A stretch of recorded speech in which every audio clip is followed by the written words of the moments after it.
Tuhan bersamamu. Inilah Injil Yesus Kristus menurut Lukas.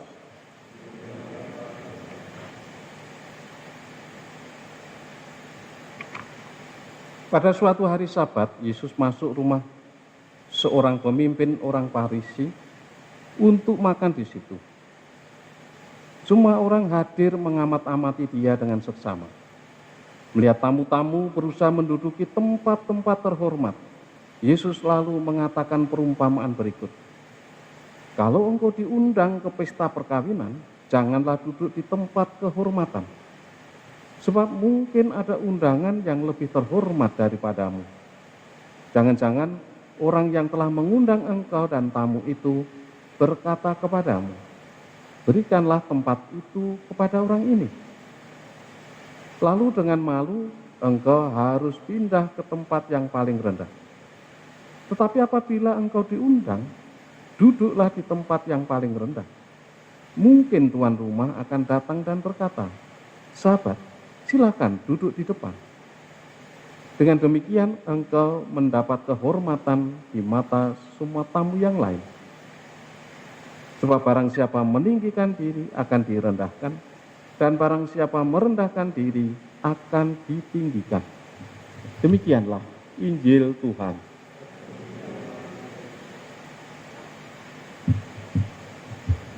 Saudara-saudari yang terkasih,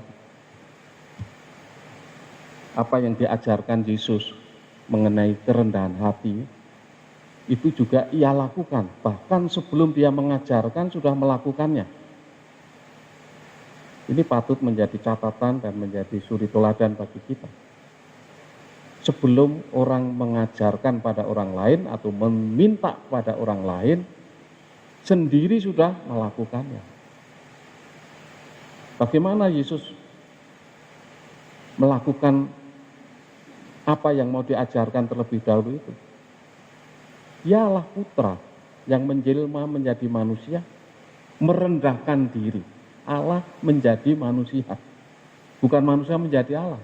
Allah menjadi manusia. Tindakan ini apa?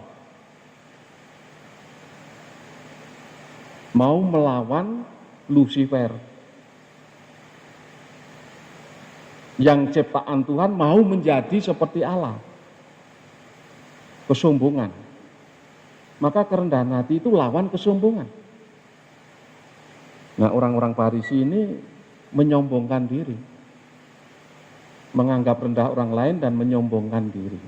Perilaku seperti ini bagi Yesus tidak sesuai dengan apa yang Tuhan Yesus sendiri jalani. Dia Tuhan menjadi manusia, bahkan merendahkan diri menjadi pelayan. Tuhan menjadi pelayan. Aku datang bukan untuk dilayani, tapi untuk melayani. Bahkan mati disalib menurut Paulus.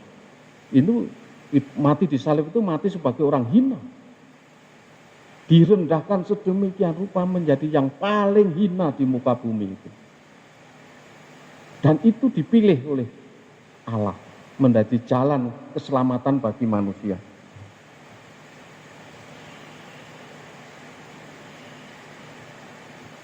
Paulus dalam merendahkan diri, dalam bacaan pertama tadi, nampak bagaimana jiwa semangatnya itu mau menjadi seperti Kristus. Bukan berarti seperti semangatnya Lucifer yang mau menjadi seperti Allah. Adam juga demikian. Tapi Paulus ini menjadi seperti Kristus dalam hal Allah Putra yang menjelma menjadi manusia dan mati disalib. Jadi jalan yang ditempuh oleh Kristus itu yang mau dijalani oleh Paulus. Jadi menjadi rendah hati itu suatu sikap. Sikap dasar yang harus dimiliki setiap orang yang mau menjadi pengikut Kristus. Nah, Paulus kan terkesan perjumpaan yang pertama dulu. sebelum bertobat.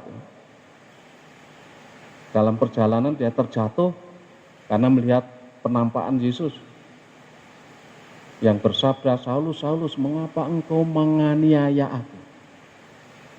Allah bukan hanya merendahkan diri menjadi manusia, mati di salib, tetapi setelah bangkit naik ke surga pun dia tetap hadir dalam diri orang-orang yang dianggap hina, dianggap tidak layak, tidak pantas untuk hidup, harus dibunuh seperti Stefanus dan lain sebagainya.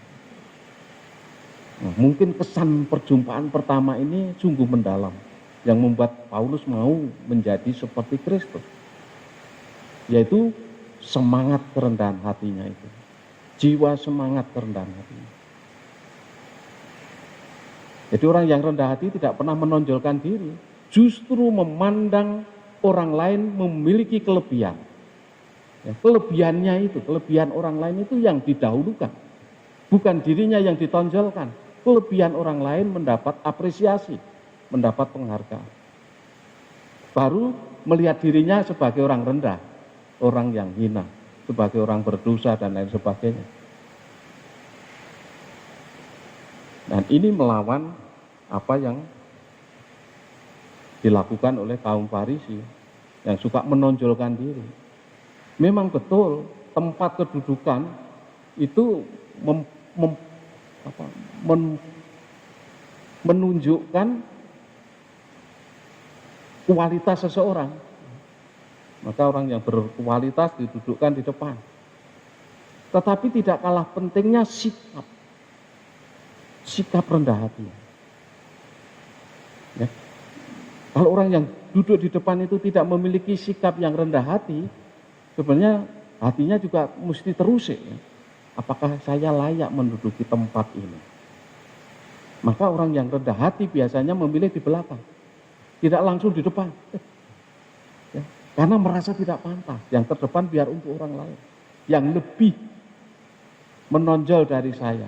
Jadi orang yang rendah hati tidak pernah menonjolkan diri. Karena orang tahu tempatnya. Orang tahu sendiri, ada ungkapan bahasa Jawa itu empan papan. Empan papan angon mongso. Orang bisa menempatkan diri di mana tempat yang sebenarnya dan juga bisa membaca tanda-tanda zaman. Dalam menempatkan diri itu. Sehingga orang tidak dipermalukan, justru diangkat. Seperti Yesus ketika merendahkan diri dan mati di kayu salib itu, dia diangkat oleh Bapaknya, ditinggikan. Yang merendahkan diri ditinggikan.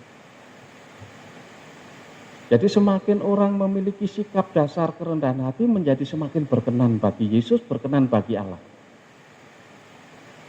Oleh karena itu marilah kita mohon rahmat kerendahan hati sebagaimana juga diteladankan oleh Santo Alfonsus Rodriguez ini, orang yang sederhana, begitu rendah hati sehingga juga bisa mengantar sahabatnya menjadi seorang kudus juga. Petrus Lapar, santo para budak, pelayan para budak di Amerika Latin. Jadi persahabatan dengan orang suci juga akan menularkan kesucian, membuat orang lain juga mampu berjuang dalam jalan kekudusan itu. Dan semoga dalam membangun persaudaraan, pertama persaudaraan dengan Kristus, persaudaraan satu sama lain dijiwai oleh semangat kerendahan hati.